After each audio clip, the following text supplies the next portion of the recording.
apa sih kira-kira tipsnya atau supaya mungkin kita bisa berwisata lagi dengan nyaman gitu? Gitu ya. Ya prinsipnya gini dulu. Yang pertama yang perlu dipahamin oleh teman-teman kita semua ya, kayak termasuk diri kita sih sebenarnya pribadi. Kan ini kan haji itu bagian dari rukun ya. Jadi kalau kita bicara proses itu diawali dari niat dulu nih.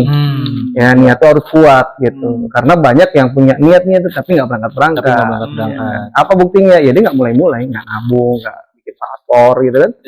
Jadi ya sebenarnya kalau kita mau bicara proses perjalanan aman dan nyaman itu ya yang pasti kan berangkat dulu nih Pak. Berangkat dulu nggak? Iya. Nah, kalau udah berangkat kan nanti di sana tuh gimana cara aman nyamannya gitu. Yang pasti sebenarnya gini, hampir semua travel sama sih sebenarnya kurang lebih ya. Yang penting dia punya visa, dia punya hotel, pesawatnya jelas, administrasi pokoknya beres gitu kan. Dan hindari ponzi ya. Ponzi itu gini, bayar sekarang berangkatnya tahun depan dan biasanya itu murah-murah tuh. Oh ada, bro. Itu kejadian tuh masuk berita-berita. Yang gagal berangkat. Iya. Karena kenapa? Karena ternyata yang belanja murah-murah itu buat ngebiayain yang daftarnya duluan. Yang belakangan itu ngebiayain untuk bayar duluan. Akhirnya apa? Itu disebut ponzi lah ya. Jadi banyak yang gagal berangkat. Makanya kalau kita proses ibadah itu sebenarnya bukan apa aja sih, barang apapun ya. Kadang-kadang kalau murah-murah yang aneh-aneh harganya nggak pas kan pasti ada yang aneh sebenarnya. Nah proses hajian juga begitu sebenarnya, hajian maupun umroh ya, atau wisata apapun lah prinsipnya begitu. Jadi kalau mau aman bahas aman begitu dulu tuh dari prosesnya dari awal. Biar aman gitu. Jadi jangan tergoda juga harga murah tuh. Dan murah tuh bahasanya gini, murah itu sebenarnya nggak ada bahasa murah, yang ada adalah beda fasilitas. Nah itu kuncinya. Jadi misalnya yang satu bintang 5, yang satu bintang 3 ya pasti harga beda dong. Kemana yang sanggupnya? Nah, mana yang sanggupnya. Terus kayak misalnya pesawatnya juga sama tuh, pesawat transit atau pesawat yang langsung. Makanya program kita tuh ada nabung gitu, 300.000, 50.000, 100, ya pokoknya bebas. Gitu. Jadi untuk di Dai Tour sendiri banyak program ya yang bisa mungkin untuk para jamaah itu bisa berkonsultasi dengan bisa pada siapapun. Ya memang biasanya kan kita juga marketing kita tuh mitra kita biasanya dari awalnya dari jamaah puas gitu masarin lagi gitu. Mulut-mulut lah. Nah, getok tular yang mulut-mulut. Jadi ketemu gitu kan. Nah, udah dibangun kemitraan. Nah, kemitraan itulah yang sekarang sampai hari ini ya existing lah kita sampai di beberapa daerah-daerah. Alhamdulillah. Gitu. Jadi sebenarnya ya intinya kepercayaan sih. Dengar-dengar katanya ada apa? Produk kesehatan ya. Ya gini. Filosofinya gini. Sebenarnya gini kan. Kalau ibadah tuh kalau sakit kan nggak enak ya. Jadi kalau kita doa kan pertama apa? Kalau doa nih kan, Allahumma inna nas'aluka salamatan fid din. Kita dulu tuh, selamat agama, betul nggak? Teman-teman harus sehat. Nah sehat jadi apa? Bisa nyari duit, ya kan? Betul nggak? Nah kesehatan itu dan memang jadinya begini karena kita sehat juga kan doa kedua, selamatan fid din, wa'afiatan fil jasad. Betul nggak? Betul. Tuh begitu tuh. Jadi udah sehat jasad kan? Nah, udah disyukuri dulu nih. Nah, tinggal tambah ilmu. Ya kan? Apa? Waziratan fil ilmi. Pengen tuh ditambah dong ilmunya dong. Kan gitu kan? Supaya apa? Wa barakatan fir rizki. Nah, rizki nomor 4 nih, Pak. Sebenarnya. Nah, filosofi dari situ ternyata kan obatnya macam-macam tuh. Ada yang minum bawa obat dari dokter, dari produk pabrik C, kita mikir otak bisnisnya jalan, katanya gue jualan aja obat. Sebenarnya fasilitas Pak, dari situ.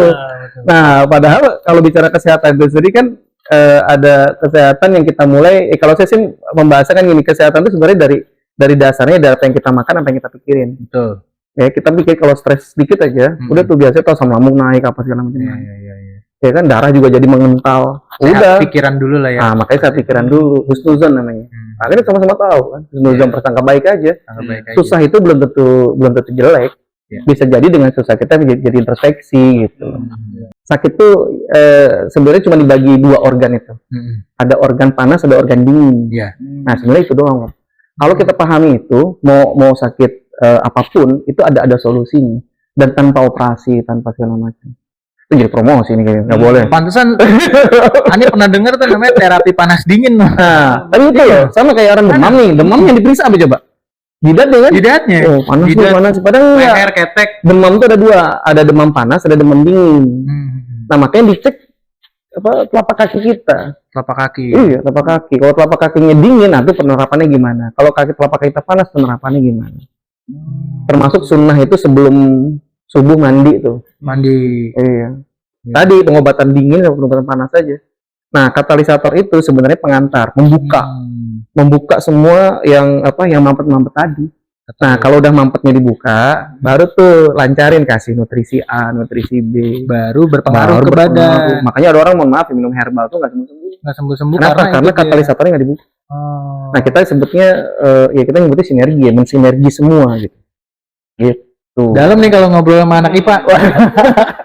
Enggak lah, ujungnya sekarang IPS aku. Sorry, ini anak IPA sendiri, ini kita berdua IPS. Tadinya ngundang 2 orang anak IPA buat yang nanya-nanya. Cuman ternyata sibuk. Iya.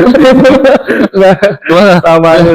Ternyata 2 orang lagi sibuk, ya nggak apa-apa lah ya. Kita Ya, yang ada aja lah. kita silaturahmi lagi nanti lah ya. Mungkin kapan-kapan next time ya bisa ya. Next time. Biar nggak ini aja gitu, yang nongol gitu kan.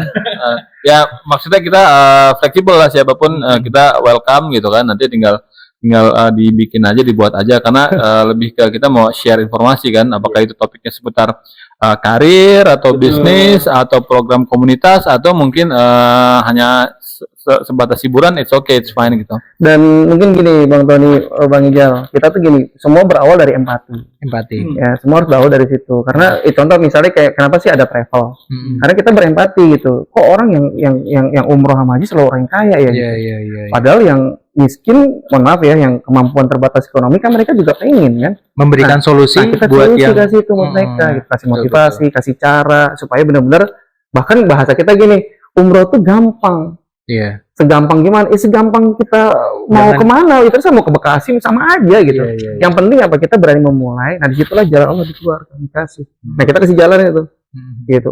Tapi kalau disampaikan sekarang jadi panjang nih ntar. Intinya gitu, kita kasih jalan itu dari empati itu awalnya.